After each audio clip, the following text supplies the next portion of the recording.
दोस्तों mutual fund की सभी स्कीम एक जैसी नहीं है। दोस्तों आज मैं आपको बताने जा रहा हूं म्यूचुअल फंड में टोटल 6 प्रकार की स्कीम है और सभी के अलग अलग रिटर्न और सभी के अलग अलग फायदे हैं।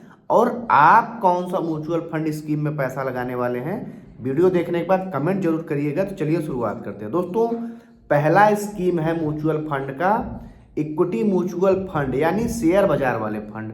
ऐसे फंड जहां पे आप पैसा लगाएंगे तो वो आपका पैसा शेयर मार्केट में लगेगा। दोस्तों शेयर मार्केट में लगेगा तो यहाँ पे रिटर्न सबसे ज्यादा होता है, लेकिन जोखिम भी ज्यादा होता है। ये लंबी अवधि के लिए अच्छे होते हैं, यानी 5 साल से ज्यादा या तो 10 साल से ज्यादा के लिए आप अगर इन्वेस्टमेंट करना चाहते हैं तो इक्विटी म्यूचुअल फंड आपके लिए बेहतर रहने वाले हैं। दोस्तों दूसरे नंबर पे आता है डेब्ट म्यूचुअल फंड। डेब्ट म्यूचुअल फंड वो होते हैं जो ऋण पत्र वाले फंड, यानी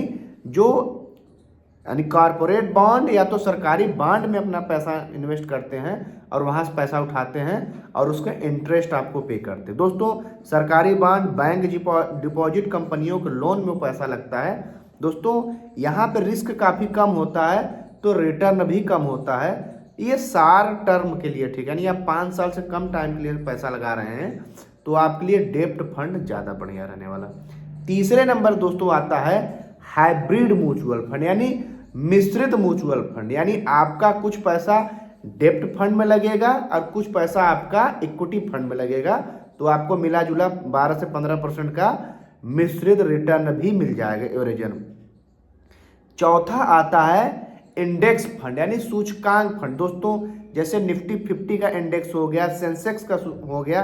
दोस्तों इंडेक्स फंड को ये लोग कॉपी करते हैं और इसमें खर्चा बहुत कम होता है, स्टेबल ग्रोथ होती है और इसको किसी भी फंड मैनेजर द्वारा नियंत्रित नहीं किया जाता है। जो भी इंडेक्स होता है उसके हिसाब से आपको रिटर्न मिलता है। दोस्तों छठवां है ELSS। दोस्तों अगर आपको टैक्स बचाना है तो आप ELSS में टैक्स सेविंग ऑप्शन में आप म्यूचुअल फंड करेंगे।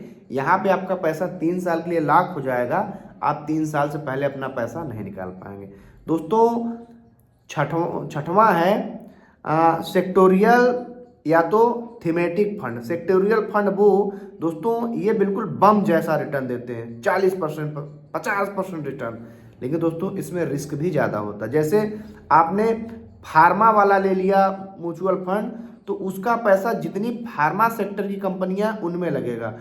अगर फार्मा सेक्टर अचानक से ग्रो करना शुरू कर दिया तो आपको बहुत तगड़ा रिटर्न होगा।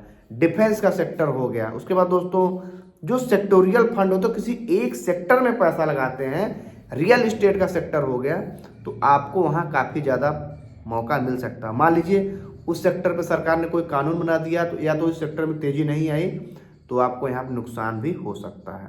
अब देखिए दोस्तों मेन बात क्या है कि इतनी सारी स्कीम है, किसी भी स्कीम को लेने से पहले आपका टाइम कितना है और आप किस लिए पैसा लगा रहे हैं, ये अगर आपको पता रहे तभी म्यूचुअल फंड आपको बेटर रिटर्न दे पाएगा। और आप जिस भी म्यूचुअल फंड में डाल रहे हैं सबसे पहले आप उस म्यूचुअल फंड की होल्डिंग देखिए, उसका एग्जिट लोड कितना है और उसका एक्सपेंस रेशियो कितना है। एक्सपेंस रेशियो अगर किसी म्यूचुअल फंड का 1% से ज़्यादा है तो आपको जो रिटर्न मिलेगा उसका 1% तो वही हर साल खा जाएगा। तो दोस्तों आपको बहुत सारी चीज़ें देखनी पड़ती हैं और आपको समय समय पे अपने म्यूचुअल फंड को ट्रैक करना पड़ता है कि म्यूचुअल फंड का फंड मैनेजर कहीं आपका बहुत सारा पैसा किसी एक ही कंपनी में तो नहीं लगा रहा है। तो अगर ऐसा होगा तो वो कंपनी डूबेगी तो आपका भी काफ़ी हिस्से का पैसा डूबेगा। तो दोस्तों और आपको क्या म्यूचुअल फंड की जानकारी चाहिए आप हमसे कमेंट पूछ सकते हैं। वीडियो क्या लाइक जरूर करिए, पहली बार है चैनल सब्सक्राइब करिए। आपसे मिलते हैं अगली वीडियो में, तब तक के लिए